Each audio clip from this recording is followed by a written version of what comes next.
Plainsight, who's going to be talking about computer vision. I got a mic. I'm already mic'd up. Hey, how's everybody doing today?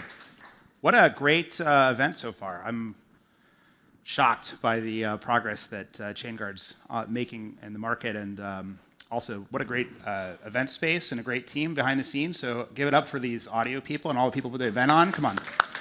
The unsung heroes of any event. Anyway, I'm very pleased to be here. I'm Merker. I'm the CEO of Plainsight, and I'm going to share a little bit, if I can find the clicker, I'm going to share a little bit about how we're using Chainguard's AI container images to secure AI for computer vision. Taking a step back. You walk into a manufacturing facility or a farm where they have cattle. You walk into a manufacturing site or a distribution center. What do you see? Well, what I see when I walk into these places is I see data. I see information that can help better understand the physical world and turn that into better operations, better visibility, better observability of these processes and make businesses more efficient, especially when it comes to their resource planning, their utilization, their quality. And that's what our company is all about. We want to dramatically reduce the cost of turning cameras into spreadsheets. And think about it, ERP systems are just giant spreadsheets. All enterprise software is just spreadsheets. So think about how you can take all the images, all the video that's going on in the world, there's tons and tons and tons of data, and process it into something that's so small and simple you can actually operate on it and use that in a structured way. So turning unstructured data into structured data. We use a variety of technologies to do this, but basically getting from cameras in the world to data outputs using a variety of technologies, and really inspired by containers, Kubernetes, and other internet scale technologies applied to the data science problem and the machine learning problem of understanding semantically what's happening in video and image data. So an example of this, right? You have an RTSP feed of sheep, and then before you go to bed, you want to count sheep, right? So anyway, this video went viral for some reason, but this is an example of a real-world use case of sheep walking along, and we want to see if they're doing that. Now, if you've ever been employed as a sheep counter, please raise your hand. It's a terrible job, right? You stand around counting sheep, you might fall asleep. But really the goal of this is not so that people can watch a video of sheep, actually. What they care about is getting a spreadsheet. This is what actually they want. They have the sheep in the world, they have a camera pointed at it, they want the spreadsheet so they can understand what's going on in their yield and their production. This is the simplest way, I think, to explain what it is that we're trying to accomplish for end customers. But we're not experts necessarily on sheep. We are building general purpose vision capabilities that can be applied to many other industries. Now, as a startup CEO, I get a lot of advice from people about how to build the company, and the number one piece of advice, which I have ignored, is that I should focus on one industry vertical and just own that vertical. And I've rejected that feedback, and instead thought about this as a software problem, as a general purpose capability where you can build the Lego bricks of computer vision and bring it to customers in a way that they can iterate, improve, manage quality, and roll this out at a much, much lower cost of development and maintenance. So we've built these capabilities that can be combined together to solve many, many different problems for different industries. This computer vision market is kind of a crazy market, actually. And I would say, broadly speaking, I just wanted to share with you what's going on in the world, right? So first of all, computer vision as a market is estimated to be at $22 billion and growing to $50 billion. I think this is underestimating actually the value of this. But every enterprise that I talk to, every company I talk to is like, man, can I just get a camera to just have AI on it? Can I just have that and start running this? I'm sure you heard this too. In fact, the other crazy thing is the Gartner hype cycle places computer vision as far to the right as you can go. This is like established technology. And it really begs the question, or raises the question, why is it not more broadly adopted, right? We've all seen the movies, we've all seen the demos. In fact, even for the future, now everybody has heard about agents, and so I had to put agents on here, but that's another growth driver, right? If we see more agents, guess what? They're going to want to be able to see what's going on in the world, not just chat, but also take everything from your user session when you're trying to debug an issue, whether you're talking to help desk on chat, you want to be able to take that, that's video or vision data, to these different use cases I talked about before. Agents are going to start consuming this data. It's just going to get bigger and bigger and bigger, which leads to the problem, which is this transition we're going through right now in the market from building prototypes using YOLOs and other models off the shelf and kind of like trying it out to actually scaling it to production grade, secure, managed workloads, vision workloads for industry. And cameras are a big attack risk. I pulled out a few headlines. As any security conference, you have to have scary headlines about vulnerabilities, right? So I grabbed a few.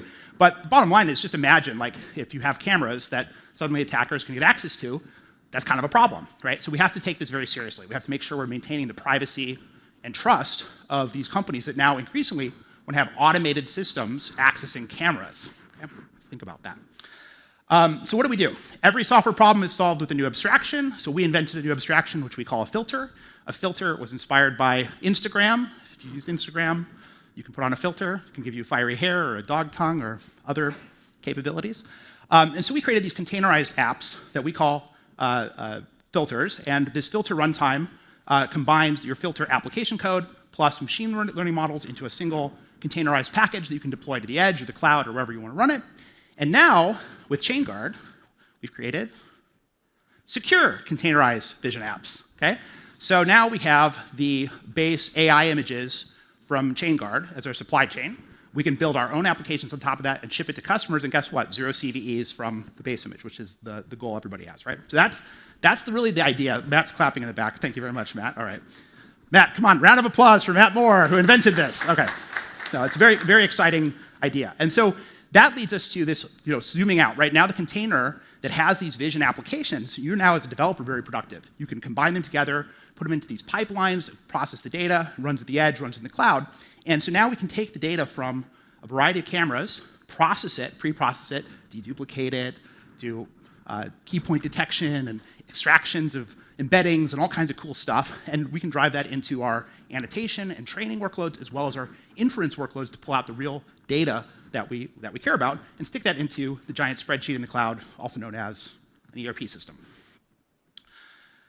So the risk vectors here for this processing, right, especially at the edge, is maybe we can expose customer data, as I mentioned before. That's kind of a problem. Second, maybe people want to crypto mine on your GPUs. And there was an outage or a vulnerability in YOLO recently where they actually had crypto mining code, which I learned actually about earlier today at another talk at this very conference. There you go.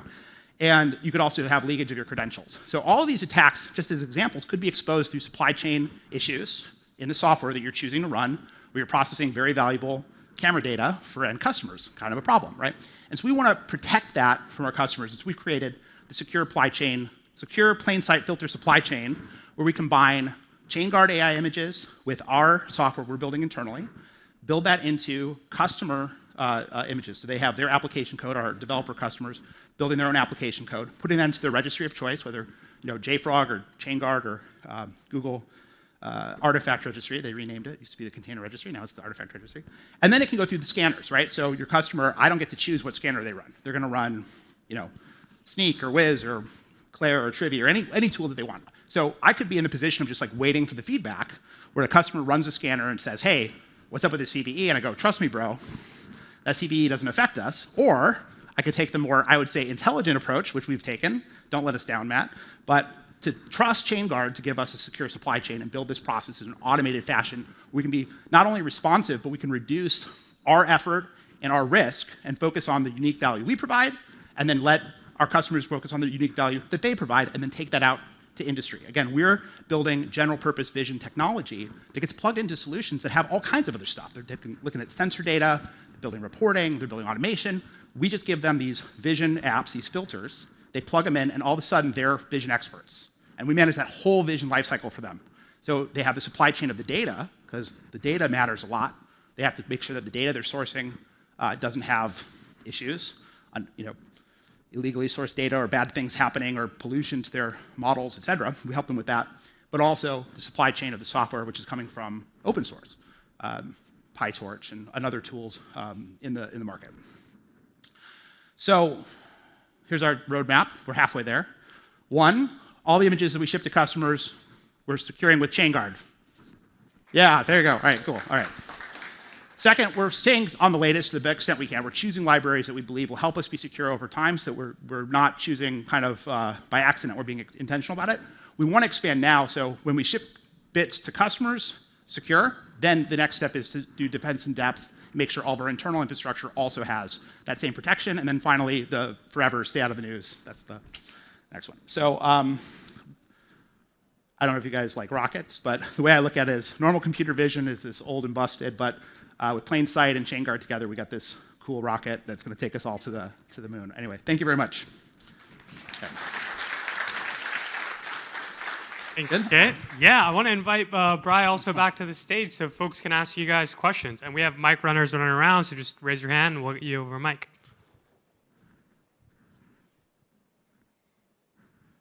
Awesome. Someone wants to break the ice. Any questions? All right. What's your favorite filter? My favorite filter? Hot dog or no hot dog? Thanks, Matt. There's a real question in the back, Matt. Okay. This is for Kit. I was curious about whether you worry about the models that go into your Plainsight filter and what you do to also have a provenance or other security for them. That is a fantastic question. So the interesting thing with the models, but part of our technology actually allows you to build models from scratch for a variety of different model architectures. And so the data curation step for how that data flows into the model building process is a big part of our infrastructure. So there are cases, obviously, where people are going to take their own models and they're going to use an API or a Hugging Face or something like that.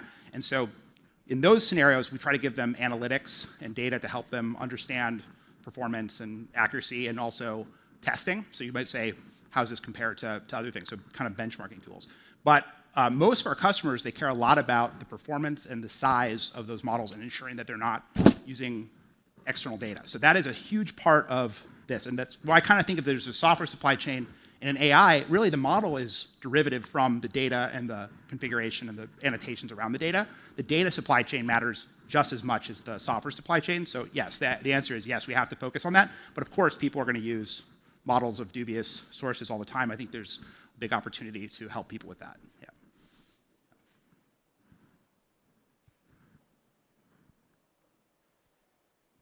That's a good answer. I'm looking at my CTO to make sure that answer was good. What do you call those kind of scratch models? Who came up with that idea? Yeah, so my CTO, Andrew, came up with the idea of doing these models from scratch. And one of the interesting things, we came up with this new name, hopefully you guys will like it, we call them OVO models, which is Latin for egg, because it starts from the egg. So we want to get people moving away from YOLO onto OVO is kind of the story. Yeah. Good question. Please.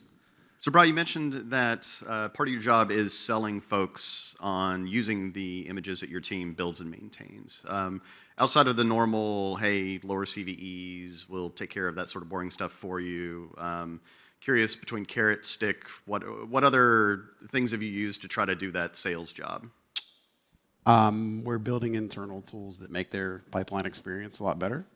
So my goal at Cisco is to own everybody's at Cisco's first two stages of their pipeline. So in order to do that, I need a way that they can confidently use that in their pipeline. So without giving away all the secret sauce, it's like everything you would need to start your pipeline, just imagine that we're just doing it at scale. But then we're also adding other components on top of there so that we know the provenance of what you started with is what you end with. Because some of these cycles are large, right? I try to influence teams that have long life cycles. So some of these products that go into production are complex. They go on hardware, they go in the cloud. Sometimes the hardware and the cloud have to talk to each other, and they got to be in sync. So there's a lot of testing involved. And I've been managed to get some teams build and release cycle through carrots and sticks from 1 year, 6 months, 3 months, and eventually I want to get somebody down to like 45 days, 30 days. But it's a combination of working with all my security partners internally, and their business folks and their leaders. But it's challenging.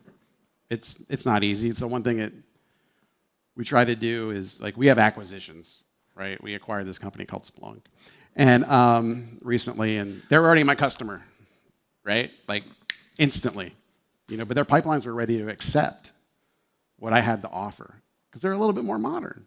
But Cisco's a 40-year-old company, and we still have products out in the wild that need patching and security and everything. So those life cycles are more mature, but then we also have immature life cycles, and they need to become secure. So I help on broad spectrum antibiotics for CVs.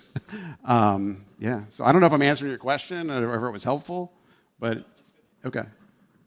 Question for both of you. I'm just interested in what your take is on secure by design, secure by default, how Chainguard helps with that, and how you think about it as maybe a bigger picture for your whole organization. Let me go first. He's better than, like, oh, he's well. way better at, like, up here doing this. Look, I think security is one of those things where it's sort of hard to invest in it before you really need it, and nothing will drive behavior more than like an outage or those kinds of things. So I think it does require some battle scars to enforce that. But I will also say, like, as a relatively early stage company, you do have to have a thing to make secure, and you have to have a business. So there is some balance. You saw my roadmap with Chainguard. It's not, hey, we decided that everything is going to go at once. We picked the area where we thought there was the highest risk and also, frankly, the highest business friction, right? When we're shipping software to a customer, we've got to make sure it's going to pass their scanner. So I think I take a somewhat pragmatic approach about this for myself personally. I can imagine for other companies, especially if you have a much larger software estate and much more legacy or historical decisions that were made that you need to secure, that you'd want to put a really concerted effort. But I know it doesn't happen by accident, we'll put it that way. And so I think you kind of constantly have to think about sort of the threat down and make the decisions about what things need it today and which things you can kind of wait on, which is maybe not the most, it's an honest answer, I'll put it that way. But I'm constantly wrestling with those decisions about should we do it now or should we wait? Yeah. I worked in innovation at a couple companies ago, and one of the things that they did poorly was getting security involved early, right? So secure by design, secure by default, right? I think you don't want to slow down innovation, to his point, right? But you also want to make sure you're not closing yourself off to being open about security. I mean, that's like an important concept. And if you open yourself up to the idea of being more secure and having the conversations early, there's probably some really good places that somebody that's a security professional can say, hey, you should probably have this or this or this or plan for this or that, and you can put it on your roadmap. And if you go to production, I've been part of so many products that have never gone to production, and it's that's really frustrating. But on the other side, like, you need to be open to that because you don't want to close yourself off to the innovation and the invention just because you don't know how it's going to be used. Dollar spent, right? Anybody else? We got 7 seconds left. And then I can change my 4, shirt. 3, 2. All right. All right, man. Good job. Oh, Wait. How would you, wait? Oh my God. Wait. Okay. Hang on. Wait. Shake hands. Here we go. Okay. All done. Good job. Thanks. Thanks, sir.